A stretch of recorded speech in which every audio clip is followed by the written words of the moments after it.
नमस्कार, आप देख रहे हैं इक्वालिटी न्यूज और मैं हूं काजल आपके साथ। चलिए नजर डालते हैं आज की प्राइम टाइम खबरों में इस वक्त की बड़ी खबरों पर। शनिवार को महाराष्ट्र विधानसभा के स्पीकर पद के लिए एमवीए की ओर से शिवसेना विधायक राजन साल्वी ने नामांकन दाखिल किया।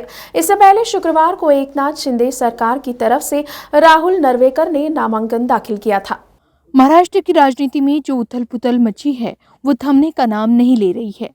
ये लड़ाई अब विधानसभा के अंदर पहुंच गई है। यहाँ अब सदन के स्पीकर के चुनाव के लिए बीजेपी और शिवसेना आमने सामने हैं। दरअसल महाराष्ट्र में सरकार बदलने के बाद अब विधानसभा स्पीकर पद पर नियुक्ति की कवायद चल रही है, जिसके लिए महाविकास आघाड़ी ने अपने उम्मीदवार के नाम का ऐलान कर दिया है। भाजपा विधायक राहुल नार्वेकर के खिलाफ शिवसेना विधायक राजन साल्वी को मैदान में उतारा है। दोनों उम्मीदवारों ने अपना अपना नामांकन दाखिल कर दिया है, जिसके लिए 3 जुलाई को चुनाव है। वहीं महाविकास आघाड़ी ने विधानसभा स्पीकर के चुनाव को लेकर भी सवाल खड़े किए हैं। गठबंधन के नेताओं का कहना है कि मसला सुप्रीम कोर्ट में पेंडिंग होने के बावजूद विधानसभा स्पीकर का चुनाव कैसे हो सकता है। इसको लेकर विधिमंडल के प्रधान सचिव को पत्र लिखकर शिकायत भी की गई है। बता दें कि महाराष्ट्र में स्पीकर का पद 2 साल से खाली है। विधानसभा के 2 दिवसीय विशेष सत्र के पहले दिन 3 जुलाई को स्पीकर का चुनाव होगा। नाना पटोले के स्पीकर पद छोड़ने के बाद से स्पीकर का पद खाली है। शिंदे सरकार को 4 जुलाई को बहुमत साबित करना होगा। इसके लिए विधानसभा का विशेष सत्र बुलाया गया है। दिल्ली के मुख्यमंत्री व आम आदमी पार्टी के राष्ट्रीय संयोजक अरविंद केजरीवाल ने कहा कि आप ईमानदार और देशभक्त पार्टी है। हम पैसे नहीं खाते, हम लोगों की सेवा करते हैं। अरविंद केजरीवाल ने आज यहां आप पार्टी से महापौर पद के लिए प्रत्याशी रानी अग्रवाल के समर्थन में प्रचार के दौरान कहा कि आप ये एक ईमानदार और देशभक्त पार्टी है। हम लोगों की सेवा करते हैं, पैसे नहीं खाते हैं। उन्होंने कहा कि हमने दिल्ली के साथ साथ पंजाब में बिजली फ्री कर दी है। उन्होंने कहा कि विपक्षी पार्टी ये सवाल करती है कि पैसा कहां से आता है। उन्होंने कहा कि भ्रष्टाचार खत्म करके और ईमानदारी से काम करके पैसा आता है। आम आदमी पार्टी के राष्ट्रीय संयोजक अरविंद केजरीवाल रविवार से 2 दिवसीय यात्रा पर गुजरात आएंगे। इस दौरान वो मुफ्त बिजली के मुद्दे पर एक बैठक करेंगे और पार्टी के नए पदाधिकारियों को शपथ दिलाएंगे। आम आदमी पार्टी के राष्ट्रीय संयुक्त सचिव ईसुदान गढ़वी ने शनिवार को कहा कि अहमदाबाद में 2 दिवसीय दौरे के दौरान दिल्ली के मुख्यमंत्री आप के वरिष्ठ नेताओं के साथ बैठक करेंगे और पार्टी के सदस्यों संग बातचीत करेंगे। गुजरात में साल के अंत में विधानसभा चुनाव होने वाले हैं, जिसके लिए केजरीवाल नीत पार्टी तैयारी कर रही है। उन्होंने यह जानकारी दी कि आम आदमी पार्टी के राष्ट्रीय समन्वयक अरविंद केजरीवाल एक कार्यक्रम में 7,500 नवनियुक्त पदाधिकारियों को शपथ दिलाएंगे। वे पार्टी के लिए तहे दिल से काम करने की शपथ लेंगे और आगामी विधानसभा चुनाव के लिए कार्यकर्ताओं को प्रोत्साहित करेंगे। उन्होंने यह भी कहा कि गत माह आपने अपने राज्य का संगठन भंग कर दिया था, जिसके बाद इन पदाधिकारियों को नियुक्त किया गया। गढ़वी ने यह भी जानकारी दी कि महंगाई के कारण लोग परेशान हैं, इसलिए उनकी पार्टी ने मुफ्त बिजली अभियान चलाया है। अगर दिल्ली और पंजाब के लोगों को मुफ्त बिजली मिल सकती है तो गुजरात के लोगों को क्यों नहीं। उन्होंने कहा कि सोमवार को केजरीवाल मुफ्त बिजली पर भी एक सभा को संबोधित करेंगे। गढ़वी ने कहा कि दिसंबर में होने वाले विधानसभा चुनाव में पार्टी के गारंटी कार्ड या चुनावी घोषणा पत्र पर भी चर्चा होगी। सौ पत्रकार बंधुओं आम आदमी पार्टी पत्रकार परिषद में स्वागत है। माननीय अरविंद केजरीवाल जी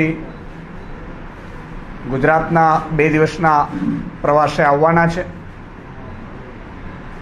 हमणां ज अमारुं जे संगठन नी बीजू लिस्ट जे जाहिर थयुं एमां लगभग 6,100 जेटला पदाधिकारीओने होद्दा मळ्या छे। आ तमाम पदाधिकारीओ अने एनी साथे आगळनुं लिस्ट एम मळीने 7,500 अमारा होद्देदारो 2 लिस्टमां जे जाहिर थया छे ए तमाम होद्देदारोने अमारा सन्माननीय राष्ट्रीय कन्वीनर अने दिल्लीना मुख्यमंत्री माननीय अरविंद केजरीवालजी शपथ ग्रहण करावशे अने ए माटे तेओ आगामी 2 दिवस माटे आवतीकालथी अमदावादना प्रवासे छे।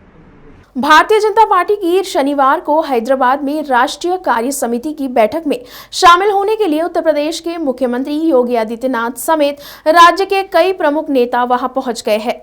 भाजपा की हैदराबाद की राष्ट्रीय कार्य समिति की बैठक में शामिल होने के लिए शनिवार को यहां से रवाना होने के बाद यूपी के सीएम योगी आदित्यनाथ ने ट्वीट किया, तो वहीं उत्तर प्रदेश के उप मुख्यमंत्री केशव प्रसाद मौर्य ने ट्वीट किया।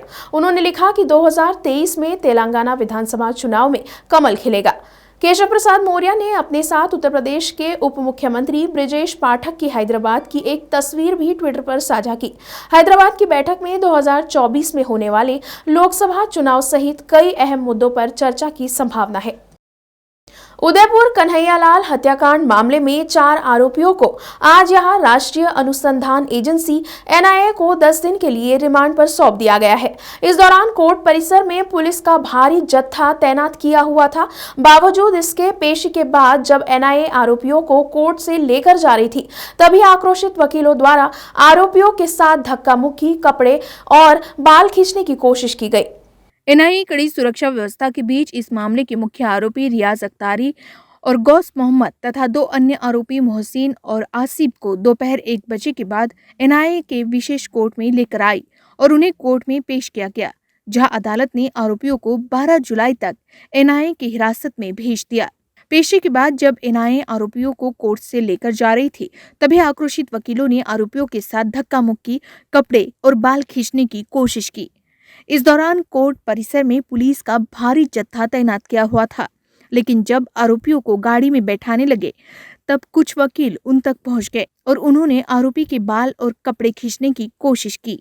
बता दें कि गत 28 जून को कन्हैयालाल की हत्या के बाद राज्य सरकार ने विशेष अनुसंधान दल यानी एसआईटी का गठन कर जांच शुरू की थी, लेकिन बाद में आरोपियों के तार दूसरे देशों से भी जुड़े होने के कारण इस मामले की जांच एनआईए को सौंप दी है।